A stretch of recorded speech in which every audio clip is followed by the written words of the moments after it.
এটার মধ্যে দিয়ে দিচ্ছি একটু মরিচের গুঁড়া ঝাল করার জন্য, সামান্য একটু সদের গুঁড়া,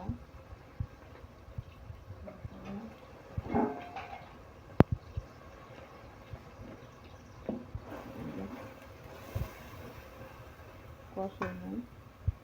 এখন দিব এই যে বিরিয়ানি মশলা, একটু রাখা দিই, 7 কেজি চাল, এত লাগবে না। তারপর দিব টক দই,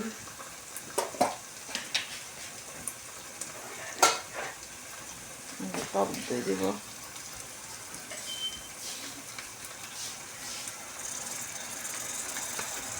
ব্যাস এইটুকুই হবে। একটু কষে নিই এখন ভালো করে মশলাটা,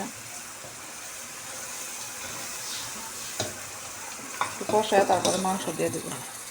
শেষ, এখন মাংস দিয়ে দেবো। এগুলো সুন্দর করে কষায় নিচ্ছি, চুলা কমে দিই। আমার মুরগির মাংস ভালো করে কষাবো। এখন এটা চিকেন বিরিয়ানি খুব তাড়াতাড়ি হওয়া যায়, অত সময় লাগে না, সিদ্ধ হয়ে গেলে হয়ে যাবে। ভালো করে কষুক।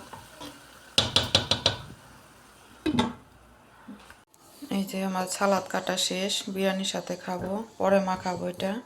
আর এই যে বিরিয়ানির মাংস কষানো হইতেছে, ভালো করে সিদ্ধ হয়ে গেলে চাল দিয়ে দেবো।